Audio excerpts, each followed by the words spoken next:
वालेकुम दोस्तों, मेरा नाम है डॉक्टर शोएब और मैं हाजिर हूँ सेहत की बात डॉक्टर शोएब के साथ आपके अपने चैनल C49 न्यूज़ पर। सबसे पहले मैं आपको अपना तारुफ करवा दूँ। मेरा नाम है डॉक्टर मोहम्मद शोएब। मैंने अपनी doctorate king Edward medical college से कंप्लीट की और उसके बाद फिर मैंने कुछ गवर्नमेंट सर्विस भी की है, कुछ टीचिंग हॉस्पिटल्स में भी काम किया है और इस वक्त मैं इकबाल पोली क्लिनिक कसूर में अपनी प्रैक्टिस कर रहा हूँ और मेरा शोबा पट्टों और जोड़ों की बीमारियाँ, माजूर अफराद और इनसे मिलते जुलते मसाइल का इलाज करना है। आज का जो हमारा टॉपिक है उसका नाम है यूरिक एसिड। यूरिक एसिड का लफ्ज़ अक्सर आप लोगों ने सुना तो काफ़ी दफ़ा होगा। अक्सर ये होता है कि किसी को किसी जोड़ में, किसी हड्डी में तकलीफ़ शुरू हो जाती है एकदम से, तो अक्सर लोग कहते हैं कि पहले अपना यूरिक एसिड चेक कराएं। यूरिक एसिड अक्सर सूरतों में बड़ा ही होता है, लेकिन जोड़ों की दर्द की वैसे बहुत सारी किस्में हैं। एक जोड़ों की दर्द की किस्म होती है जिसको बोलते हैं गाउट। ये वो किस्म होती है जिसके अंदर यूरिक एसिड की मिकदार ज़्यादा हो जाती है। अच्छा, सबसे पहले आपको बताता हूँ कि यूरिक एसिड होता क्या है।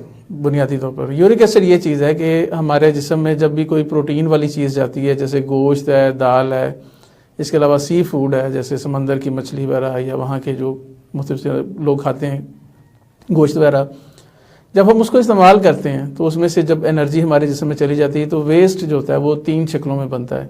एक को बोलते हैं अमोनिया, एक को बोलते हैं यूरिया और एक को बोलते हैं यूरिक एसिड। इसमें से जो यूरिक एसिड और यूरिया है ये पेशाब के रास्ते से खारिज होता है। अब नॉर्मली ये होता है कि जिस वक्त ब्लड टेस्ट किया जाता है तो उसके अंदर इसकी नॉर्मल जो रेंज है वो 3.5 से लेकर 7 तक होनी चाहिए।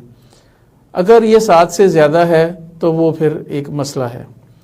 अब होता ये कि यूरिक एसिड जो होता है वो बुनियादी तौर पर मोनोसोडियम यूरेट क्रिस्टल्स की शक्ल में, यानी नोकदार छोटे छोटे क्रिस्टल्स होते हैं जो कि जोड़ों के अंदर जब जमा हो जाते हैं तो उसकी वजह से वहाँ पर सूजन और तकलीफ़ पैदा करते हैं।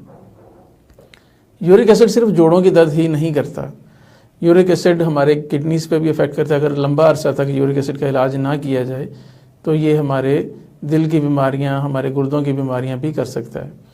इसके अलावा एक मसला होता है जिसको बोलते हैं टॉफेशियस गाउट। ये वो किस्म होती है जिसके अंदर हमारे जिस्म में किसी जगह पे, स्किन पे या जॉइंट्स के इर्द गिर्द एक छोटी सी एक गिल्टी नुमा सी चीज़ बन जाती है जिसके अंदर यूरिक एसिड जमा हो जाता है। अच्छा, अब ये होता है कि ये खारिज होने का, जैसे मैंने आपको बताया कि यूरिन के ज़रिए से ज़्यादातर ये हमारे जिस्म में से खारिज होता है। इसलिए एक कुदरती तौर पर जब हम कोई भी गोश्त वाली चीज़ या प्रोटीन वाली चीज़ इस्तेमाल करते हैं तो उसकी वजह से जो ताकत हमारे जिस्म में चली जाती और जो वेस्ट होता है वो नॉर्मली ये होता है कि पेशाब से खारिज हो जाता है।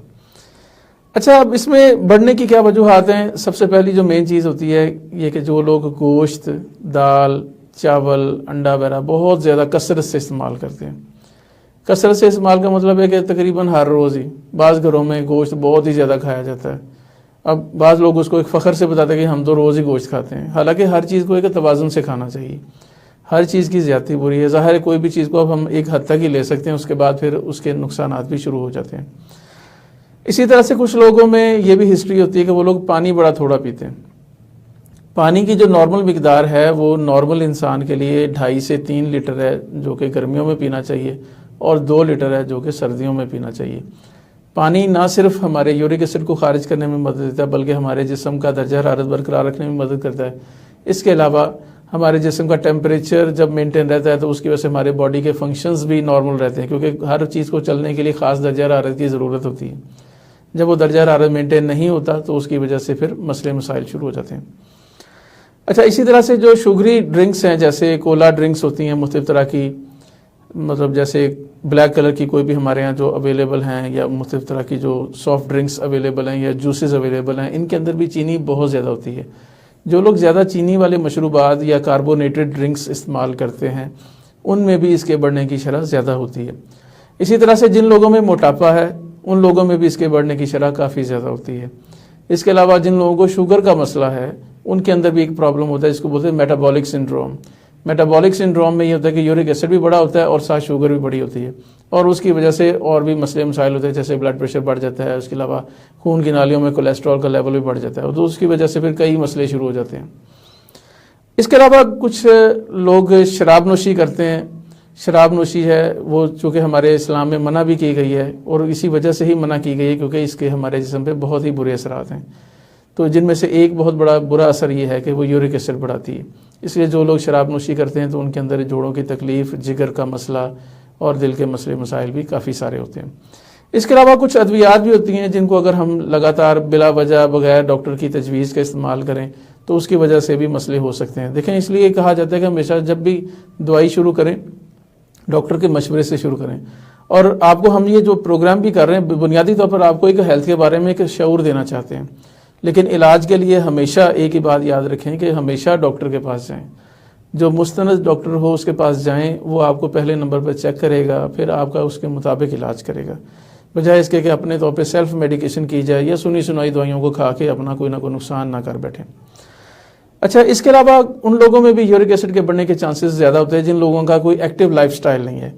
जैसे कुछ लोग हैं हर वक्त मोबाइल फ़ोन लेके बैठे रहते हैं, या हर वक्त टीवी देखते रहते हैं, या बस बैठे रहते हैं, या सोए रहते हैं, या बस घर से किसी ऑफिस में गए जाके सारा दिन बैठे रहे, कोई वर्जिश है ही नहीं। अब देखिए, मेन चीज़ यही है कि जब हम वर्जिश करेंगे, कोई एक्टिविटी करेंगे, तो जो हमारे जिस्म में जो जमाशुदा चीनी है वो इस्तेमाल होगी। इसीलिए कहा जाता है कि हमेशा वॉक जब भी करें तो आप सुबह खाली पेट करें, ताकि सुबह के टाइम जब आप फास्टिंग में करेंगे तो हमारे जिस्म में जो पहले से मौजूद चीनी है वो इस्तेमाल हो जाएगी, जो पहले से मौजूद चिकनाई है वो इस्तेमाल हो जाएगी। अच्छा, इसका जो अब मेन किन चीज़ों पे असर होता है यूरिक एसिड का, उनके बारे में मैं आपको सबसे पहले बताऊंगा कि ये सबसे ज़्यादा जो मुतासर करता है ये हमारे जोड़ों को मुतासर करता है यूरिक एसिड। और जिस बीमारी का नाम मैं लूँगा इसका नाम होता है गाउटी आर्थराइटिस। गाउटी आर्थराइटिस या गाउट जोड़ों के दर्द की वो किस्म है जो यूरिक एसिड बढ़ने की वजह से होती है। बुनियादी तौर पर यूरिक एसिड जो है वो एक चीज़ में कन्वर्ट हो जाता है जिसको मोनोसोडियम यूरेट क्रिस्टल बोलते हैं। इसको क्रिस्टल डिपॉजिट डिजीज़ भी कहा जाता है। जब ये जोड़ों के अंदर ये क्रिस्टल्स जमा हो जाती हैं तो जोड़ों के अंदर एक सॉफ्ट बोन होती है और झिल्लियाँ होती है, उनको जाके रगड़ती हैं।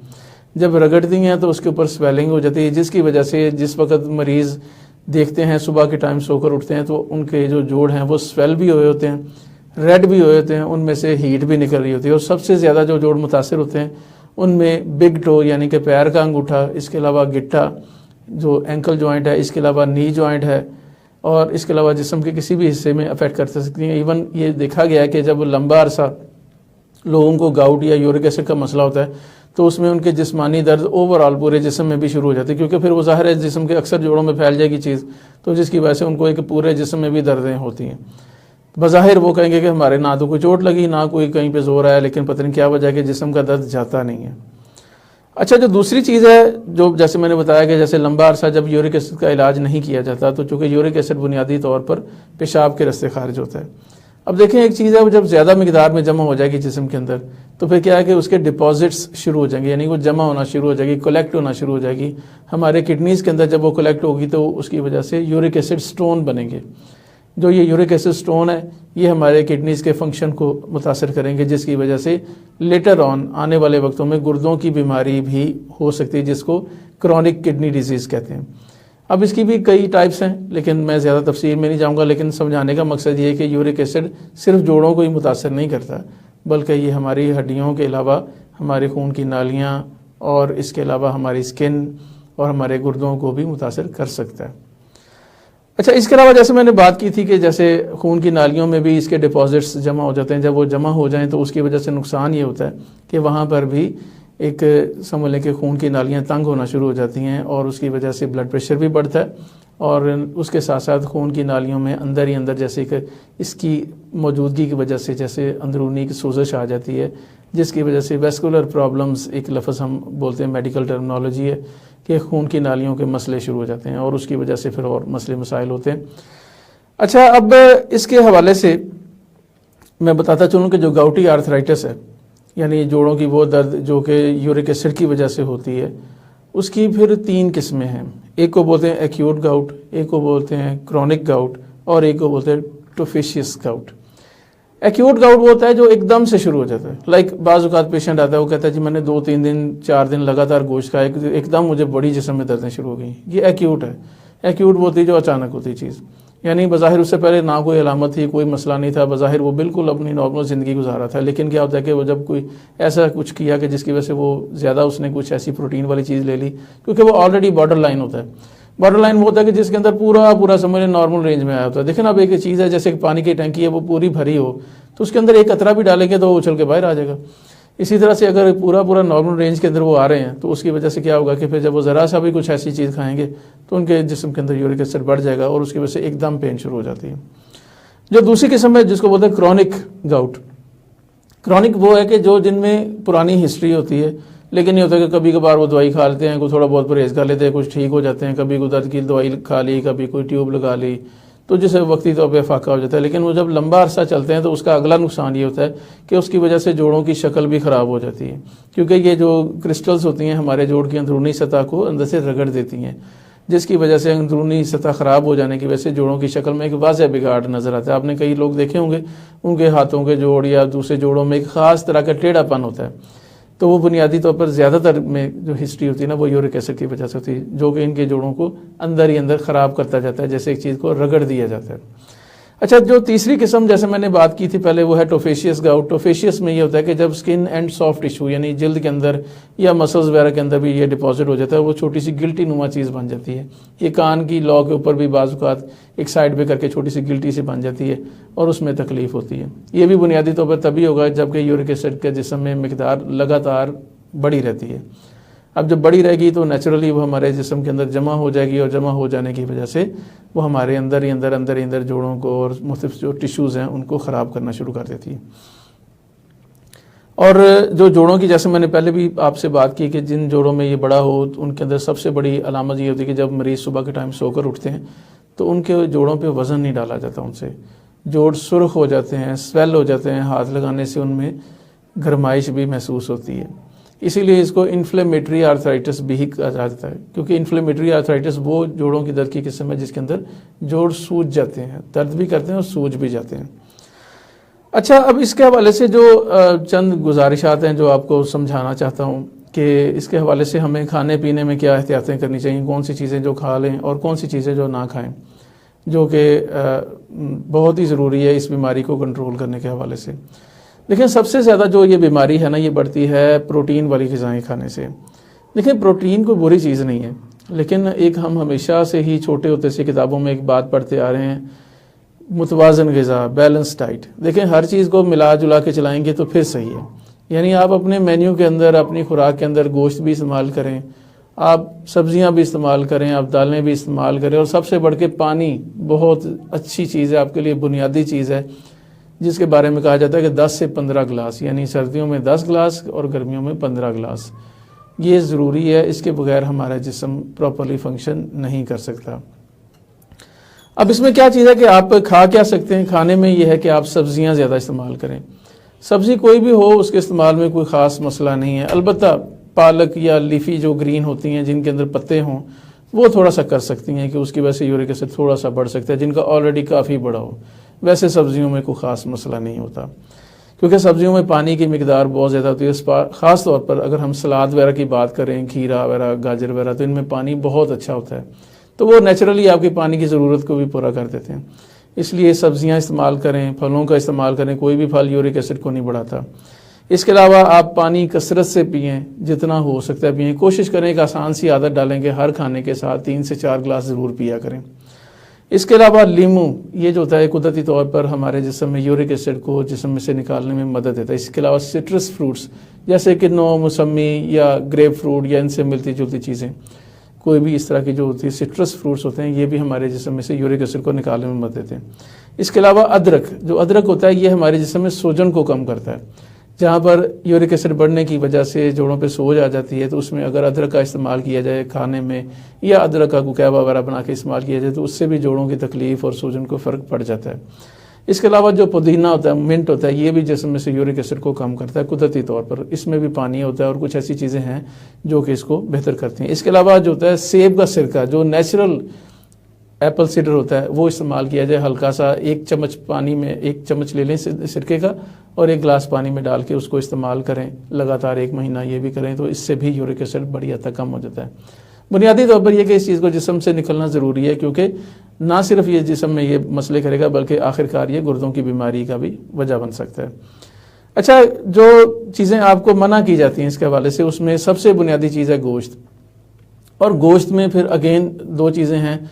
एक है जो जिसको हम बोलते हैं ऑर्गन मीट, जैसे कलेजी, गुर्दे, कपूरे और इस तरह की चीज़ें, कोई भी जो ऑर्गन मीट्स हैं, पाए वगैरह, इनके अंदर प्रोटीन की मिकदार बहुत ज़्यादा होती है। और इसके अलावा अंडा ये भी मना किया जाता है। इसके अलावा रेड मीट जैसे बड़ा गोश्त है, छोटा गोश्त है, इनकी एहतियात से इस्तेमाल करना चाहिए। और ख़ास तौर पर अगर यूरिक एसिड बढ़ा हुआ है तो फिर तो बेहतर है कि कुछ अर्सा ना ही खाया जाए। उसके मुतबादल में दालें खा लें, वो भी थोड़ी मिकदार में खा लें ताकि उसकी वजह से भी आपको यूरिक एसिड का मसला ना हो, क्योंकि दाल निस्बतन ये मसला कम करती है, लेकिन गोश्त से मसला ये ज़्यादा होता है। अच्छा, इसके अलावा जो चीज़ है कि आप जो है, जैसे मैंने पहले भी बात की थी कि पालक जो होती है ना, ये भी थोड़ा सा इसको बढ़ाती है। तो खाने पीने में ये चीज़ें जिनका मना किया जाता है। इसके अलावा सी फूड्स हैं, इनका भी मना किया जाता है। और इसके अलावा शराब नोशी, चूँकि हमारे मज़हब में वैसे ही हराम है, इसलिए उससे तो बिल्कुल ही बचना चाहिए। अच्छा, ये तो चीज़ें हो गई जिसकी वजह से आप इस बीमारी से बच सकते हैं। अच्छा, अब इसके बाद ये चीज़ होती है कि हमेशा याद रखिए कि जब भी ये अलामात, जैसे किसी भी चीज़ की मैं आपको बताता होता हूँ कि कोई भी बीमारी है, उसकी अलामात जो बताता हूँ, बुनियादी तो मेरा मकसद आपको अवेयरनेस देना है। इसका हरगिज़ मतलब ये नहीं कि आप घर बैठे अपना इलाज करना शुरू कर दें। कोशिश ये करें कि किसी भी सिलसिले में आप एक प्रॉपर स्पेशलिस्ट डॉक्टर के पास जाएं जिसका वो शोबा है, क्योंकि वो उसको बेहतर समझता है। तो लेकिन ये कि समझाने का मकसद है कि कम से कम आपके अंदर इतनी अवेयरनेस ज़रूर आ जाए कि आप अपनी बीमारी को समझ सकें और आपको पता हो कि मैंने किस डॉक्टर के पास जाना है। उम्मीद है आज का आपको टॉपिक बड़ा पसंद आया होगा। इंशाल्लाह ताला आइंदा भी इससे भी बेहतर किसी और टॉपिक के साथ हाजिर होंगे और इंशाल्लाह कोशिश करेंगे कि आने वाले वक्तों में आपको जोड़ों और पुट्ठों की बीमारियों के अलावा भी और भी मुख्तलिफ टॉपिक्स के बारे में बताया जाए ताकि आपको जनरल अवेयरनेस आए और आपके इल्म में इजाफा भी बने। अल्लाह हाफिज़।